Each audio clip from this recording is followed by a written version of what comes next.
देवो महेश्वरः गुरु साक्षात् परब्रह्म तस्मै श्री गुरवे नमः। श्रीराजयोगी गुरुशिष्यं निजानन्ददीक्षितं गुडिश नरसिंहयोगी नामाङ्कितं सद्गुरुते नमो।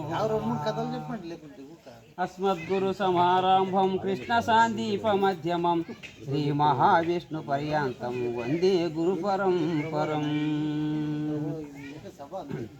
వేదికను అలంకరించిన పెద్దలకు నా యొక్క హృదయపూర్వక వందనములు ఆశిస్తూ, మాతృశ్రీ మీనాక్షమ్మ మా అమ్మగారికి నా హృదయపూర్వక వందనములు చేస్తూ, అదేవిధంగా సురేష్ అయ్య గారికి కూడా నా హృదయపూర్వక వందనములు ఆశిస్తూ, అదేవిధంగా అర్పిస్తూ మరి గురు భక్తులకు కూడా నా యొక్క వందనములు అర్పిస్తూ,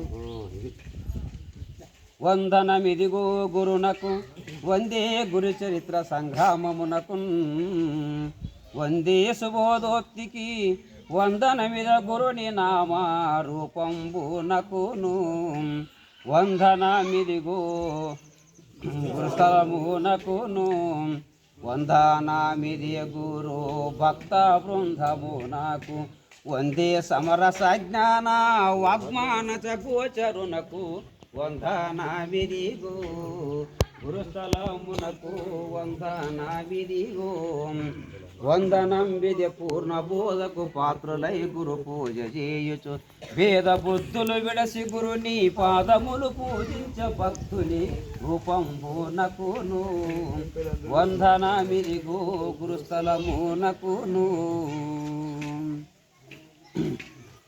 మామిడిదడ్డి వెంకటేశ్వర సీతవారికి గురువు అంటే తల్లి, తండ్రి, గురువు, దైవము. నాలుగో స్థానంలో ఉన్న గురువు దైవం. అటువంటి దైవం ఏమంటే ఇక్కడ ప్రపంచంలో ఏమంటే మొట్టమొదటి మనకు తల్లి, ఆ తర్వాత తల్లి నవమాసములు మోసి పెంచి పెద్దగా చేసి మనకి చక్కగా మంచానికి కట్టుబడుతుంది. 3 నెలలు కానీ 4 నెలలు 6 నెలల వరకు కట్టుబడుతుంది. మరి అదేవిధంగా ఆ కట్టుబడి పెంచినాక తండ్రి విద్యాబుద్ధులు చెప్పి బడికి పంపించి వానికి గడవ నేర్పి వానికి తండ్రి ఆ ప్రకారంగా చేస్తాడు. అదేవిధంగా మరి ఇద్దరు కాక మన ఇంట్లో మనకు ఎంత పండితం నేర్చినా, ఎంత చదువు నేర్చినా, ఎంత బీకామ్ పాస్ అయినా కానీ ఇంకో మాస్టర్ దగ్గరికి పంపాలా. అక్కడ సార్ దగ్గరికి పంపిస్తారు. ఆ సార్ దగ్గర విద్యాబుద్ధులు నేర్చుకున్న తర్వాత అప్పుడు అక్కడ సారు కూడా ఏంటంటే గురువు అంటే ఏమైనా గురుస్థానానికి పంపించి గురువు అనే మార్గం చూస్తుంది. ఆ తర్వాత 4వ స్థానంలో ఉన్నవాడు దైవము, అది దేవుడు.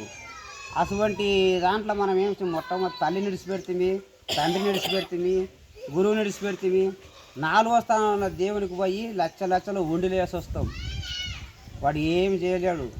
మన ఇంటికాడ మనం ఎవరైనా బజార్లో కొడతామంటే మన తల్లి ముసలమైన కూడా మంచంలో వాడు పొరలాడుతుంటే కూడా అబ్బాబాబాబా నా కొడుకు నడిపోయారు నాయన, నా కొడుకు నడిపోయారు నాయన అని అరుస్తుంది.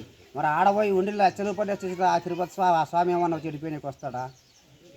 రాలేడు. కాబట్టి మనకు తల్లి మొట్టమొదలు, ఆ తర్వాత తండ్రి, ఆ తర్వాత గురువు, ఆ తర్వాత 4వ స్థానంలో దేవుడు. అంటే మరి ఆధ్యాత్మికము, ఆది భౌతికము, ఆది దైవికమైన 3 తాపత్రములు పారదోటి వాడు గురువు. మరి ఈ 3 ఆధ్యాత్మికము, ఆది భౌతికము, ఆది దైవికం 3 సంబంధించిన వాళ్ళు తల్లి, తండ్రి, గురువు అని. మరి 4వ స్థానంలో అచల సాంప్రదాయకమైన పరిపూర్ణ పరభయాన్ని ఇక మన గురుమూర్తి మనకి చూపిస్తాడు. అటువంటి గురువుని, అటువంటి గురుమూర్తి చూపించినప్పుడు మనము ఇక్కడ ఆచరణ యందు ఎట్లా ఉండాలంటే మరి అంతరంగం అంత అపరాధం చేసి మంచి వాని వాళ్ళే మనుజుడు ఇతరుడు ఎరగకుండా ఈశ్వరుడు ఎరగడా విశ్వదాభిరామ వినరవేమన్నాడు. మన అంతఃకరణ మందు ఏది తప్పు ఏదో ఒప్పు అని తెలిసి మనం ఆ ప్రకారంగా మళ్ళీ తప్పు అని తెలిసి కూడా మనం తప్పు చేస్తామంటే మన నీచాత్ములు ఎవరు లేరు.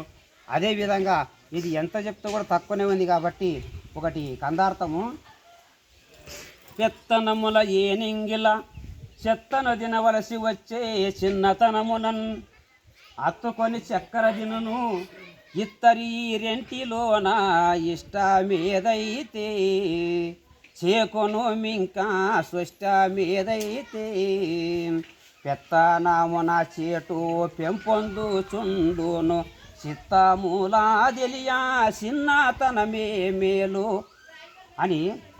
సీమ చిన్నదైనా కూడా చక్కెర తిని అత్తుకొని తింటుంది. ఏంటి పెత్తనమున సత్తం తింటుందంట. అటువంటి సత్తా మనకు అవసరం లేదు. చిన్నతనమని చీమయ్యి చక్కెర తిని అందరితో కలిసిమెలిసి ఉండాలని కోరుతూ నా యొక్క ఉపన్యాసం ముగిస్తున్నాను. జై సద్గురు మహారాజుకు జై.